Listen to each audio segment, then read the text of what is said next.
मेरा मकसद रहता है नौजुवानों को हमेशा जागरूक करूं कि हमें अपने हक के लिए किस तरह से लड़ना चाहिए, किस तरह संघर्ष करना चाहिए और अपनों के लिए किस तरह की उनकी मदद करनी चाहिए। हमारे साथी, मित्र साथी जब भी कोई आरटीआई डालते हैं, जिसके अगेंस्ट भी आरटीआई डालते हैं, पहले उनको पता होना चाहिए कि मैं अगर आरटीआई डाल रहा हूं, होता क्या है जब आरटीआई डालते हैं कंसर्न अथॉरिटी उनको एक फटका हाथ में पकड़ा देती है। उसमें मैक्सिमम जो सवाल होते हैं उसमें लिखा जाता है थर्ड पार्टी।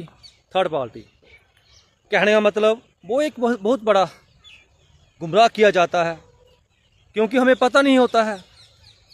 और जो आरटीआई डालता है उसको ये लगता है कि जो कंसर्न अथॉरिटी दे रही है वो ठीक दे रही है।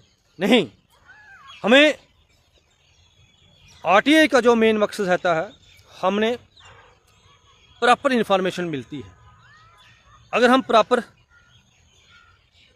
पूरी तरह से डालें, अगर हमें आरटीआई से इन्फॉर्मेशन ना मिले, हमें फर्स्ट अपील करनी पड़ती है। जिस विभाग के ख़िलाफ़ हम कर रहे हैं उस विभाग में जो वहाँ का जो कस्टोडियन होता है, जैसे कहीं रजिस्ट्रार होता है, इसी तरह से हमें वहाँ पे फर्स्ट अपील करनी पड़ती है। अगर वहाँ से भी हमें सही जवाब ना मिले, हमें जो सेकंड अपील होती है, जैसे स्टेट हो गया, सेंटर हो गया, इंफॉर्मेशन कमिश्नर होता है, हमने उसके आगे जाके अपील लगानी होती है। और हमें अंत में जाके 99% हमें क्या होता है, हमें जवाब मिल जाता है।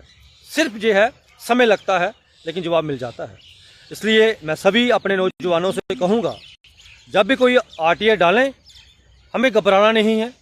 हमने आरटीआई डालनी है, जो इन्फॉर्मेशन मिलती है उस इन्फॉर्मेशन का हमने उसका पॉजिटिव प्रयोग करना है और जनता के सामने लाना है कि किस तरह के जो घपले हो रहे हैं, जो चीज़ें छिपाई जाती हैं, और हमने उन चीज़ों को जनता के सामने लाना चाहिए।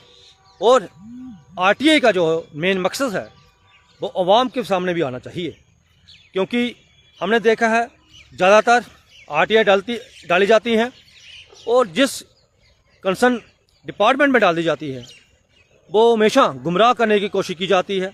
आरटीआई नहीं देना, गुमराह करना। मैं नौजवानों से कहूँगा, हमें गुमराह नहीं होना है। अगर हम आरटीआई डालते हैं, हमें पूरा उसका प्रोसीजर फॉलो करना है। अगर आरटीआई कंसर्न डिपार्टमेंट पीआईओ नहीं देता है तो हमें फर्स्ट अपील करनी है, और वहाँ से भी नहीं मिलती है, हमें संतुष्ट नहीं है उनके जवाब से, हमने सेकंड अपील करनी है स्टेट और सेंटर का जो इंफॉर्मेशन अफसर होता है। तो मैं यही कहूँगा अपने नौजवानों से, हमें डरना नहीं है, हमें बोलना है। लोकतंत्र में जो जिस तरह का माहौल बना हुआ है, जिस तरह की आवाज़ें दबाई जा रही हैं, अपनी आवाज़ के लिए हमने आवाज़ बुलंद करनी है।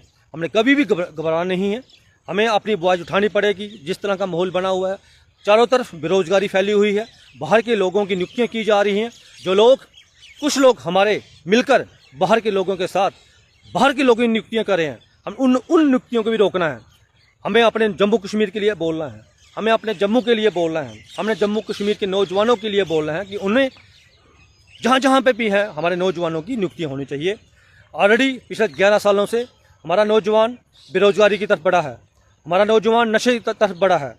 हमें अब उठना पड़ेगा, जागना पड़ेगा और एकजुट होकर संघर्ष करना पड़ेगा। जो लोग बाहर के जहाँ पे आकर तानाशाही कर रहे हैं, उनके खिलाफ खड़ा होना पड़ेगा। मैं एक बार फिर कहूँगा अपने नौजवानों साथियों से कि एकजुट होकर हमें आवाज़ उठानी पड़ेगी, करप्शन के खिलाफ लड़ना पड़ेगा। और मैं यही कहूँगा साथियों से, पीआईओ 1 मंथ होता है, उसके बाद फर्स्ट अपील होती है, उसका भी 1 मंथ होता है, उसके बाद जो सेकंड अपील होती है, हमें वहाँ तक जाना चाहिए। और जहाँ तक मेरा अपना अनुभव है, हमें पूरी इन्फॉर्मेशन मिलती है और वो इन्फॉर्मेशन लेकर हमने जो अवाम को जागरूक करना है, जनता को अवेयर करना है कि जिस तरह की जो धांधली हो रही हैं उनके सामने लानी चाहिए। किस तरह से जहाँ में नियुक्तियाँ हो रही हैं वो भी जनता के सामने लानी चाहिए। और ये जम्मू कश्मीर का पढ़ा लिखा नौजवान को उसके साथ जो व्यवहार हो रहा है उसके साथ जो तानाशाही हो रही है बाहर के लोग जो कर रहे हैं, उसके लिए हमें आवाज़ उठानी पड़ेगी। मैं एक बार फिर कहूँगा नौजवानों से, हमें एकजुट होकर संघर्ष करना है, हमें एकजुट होकर आवाज़ उठानी है। लोकतंत्र में आवाज़ उठाना सभी का हक है, कोई किसी की आवाज़ को दबा नहीं सकता है। इसलिए मैं अपील करूँगा अपने नौजवान साथियों से, आपको जागना पड़ेगा, तभी जाके हमें जम्मू कश्मीर को पूर्ण राज्य मिलेगा।